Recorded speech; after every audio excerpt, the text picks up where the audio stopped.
J'ai remis les lunettes parce que je suis fatigué et je veux pas que vous le voyez. Ok. Alors comme moi, vous avez du temps, un fût, du whisky et vous voulez faire vieillir un cocktail au whisky en fût. Ah bah c'est parti. Après le générique.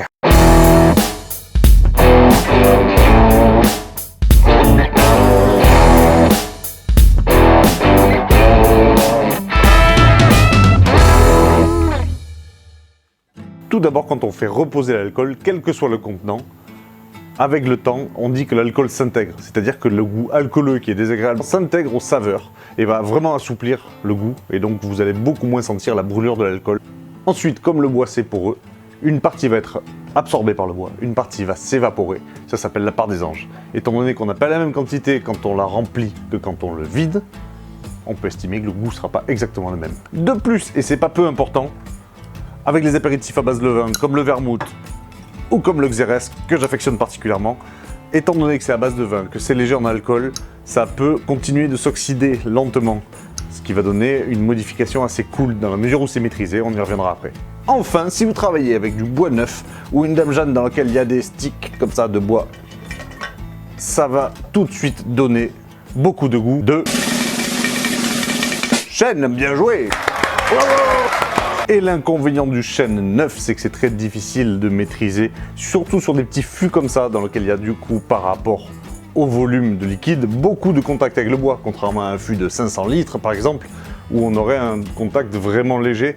Ici, ça va donner beaucoup de goût de chêne, donc ça va être très dur à maîtriser. Ici, c'est pareil, donc c'est pas forcément ce qu'on veut. Ça peut vraiment péter toute la fraîcheur aromatique d'un cocktail, donc partout.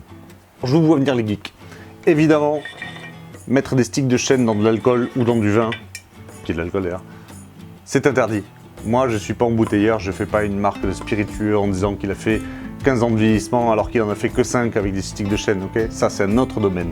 Ici, dans un bar à cocktail, quand on fait de l'expérimentation, il ne faut pas se donner des limites avec des dogmes comme ça. L'idée, c'est que je prends le chêne comme un ingrédient à part entière. C'est comme si je faisais macérer une épice. D'ailleurs, c'est pas forcément du chêne, on pourrait prendre de l'acacia ou tout autre bois, ok? On continue.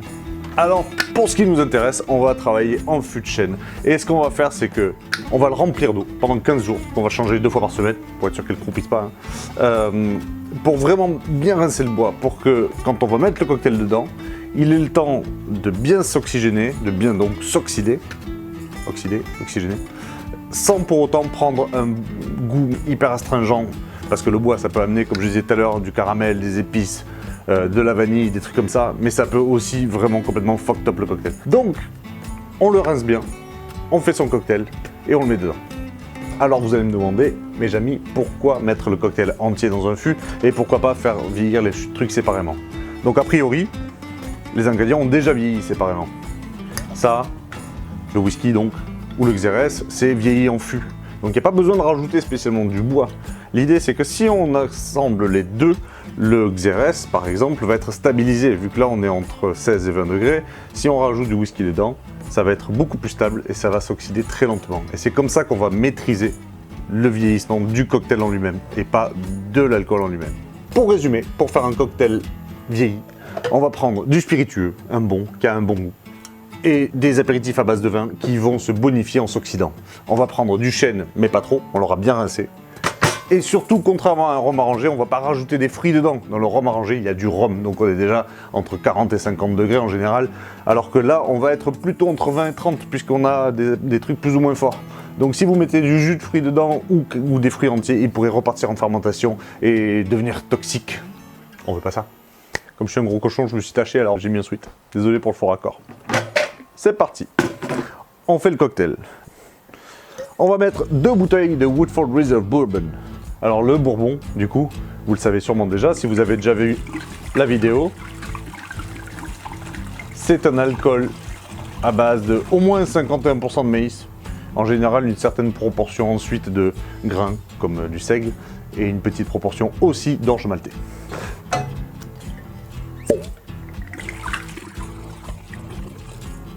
Vous connaissez ma passion pour les alcools craft, les trucs qui sont faits par des petits artisans et tout ça. C'est clairement pas le cas, mais c'est pas moins un super bourbon. Donc ça, n'hésitez pas. On va mettre 83 centilitres de vermouth.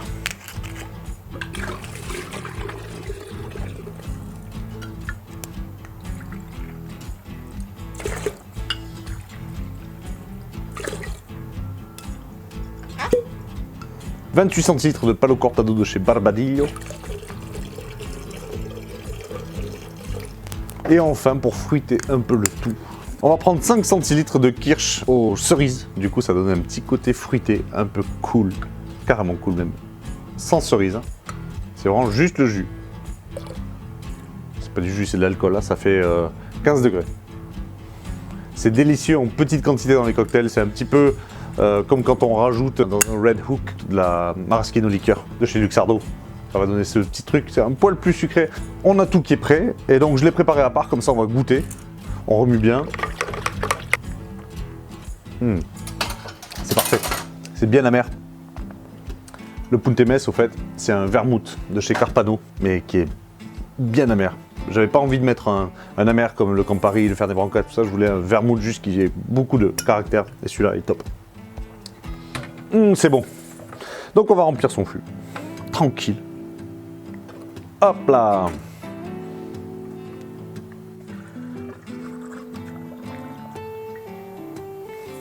Et voilà. On referme. À partir de là, on le laisse donc vieillir, on le laisse respirer, on le laisse prendre un peu le bois. Je prélève un échantillon tous les 3 jours parce que le fût n'empêche qu'il est presque neuf, même si je l'ai bien rincé. Mais après, une fois qu'il aura été utilisé moult fois, une fois par semaine, ça suffit. Une fois que vous avez le vieillissement que vous voulez, vous mettez tout en bouteille et vous pouvez recommencer. Et vous gardez toujours l'échantillon du résultat qui va bien pour pouvoir comparer et avoir un résultat constant. L'autre truc qui peut être cool si jamais vous avez une dame jeune comme ça, c'est d'avoir un truc hyper concentré là-dedans en bois. Et une fois que celui-là ne rendra plus du tout de bois et que vous aurez juste une oxygénation, vous pourrez ajuster avec ça pour y donner une petite saveur un peu boisée et s'en servir un petit peu comme fond en fait. Dernier truc cool, c'est qu'une fois que vous avez le rendu que vous voulez, ou non d'ailleurs si vous êtes trop impatient, le cocktail il est bon quand même quand il n'est pas vieilli, donc c'est cool. Ou si vous l'avez dans un bar et que vous avez beaucoup de débit, au pire on va pas vous jeter des cailloux parce qu'il aura 2 semaines au lieu de 3 de vieillissement. Mais dans tous les cas, ce qui est chouette, c'est que vous pouvez avoir une expérience de cocktail pur, un cocktail comme ça qui a été vieilli où tous les alcools sont bien intégrés. C'est vraiment chouette et ça fait 2 options possibles pour votre cocktail vieilli tout seul ou sur glace. Nous, on va faire un petit cocktail tout de suite parce qu'on est là pour ça. Et on se met un petit 9 centilitres. Bon là, c'est un peu lourd, hein.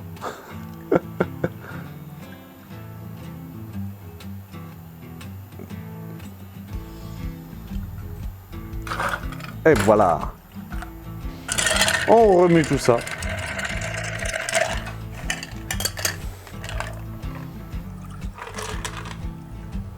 On va prendre un bloc de glace.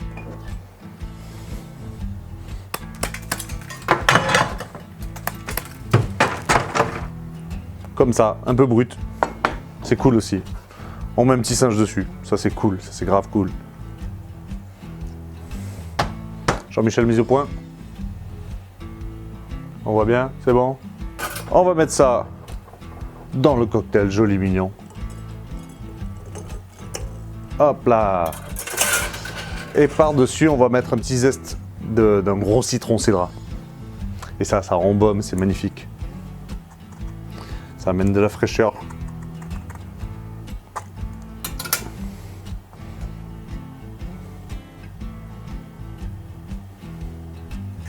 Petite découpe à la cool.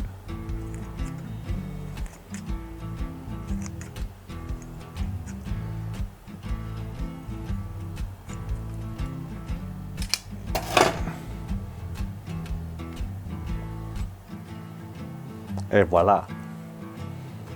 Est-ce qu'il faut que j'arrête de dire « et voilà » Ce serait cool, hein. Santé. Merci beaucoup de m'avoir suivi. N'hésitez pas à mettre un petit pouce, à vous abonner si vous voulez avoir la suite. Vous connaissez la chanson. Merci beaucoup. À bientôt. Bisous.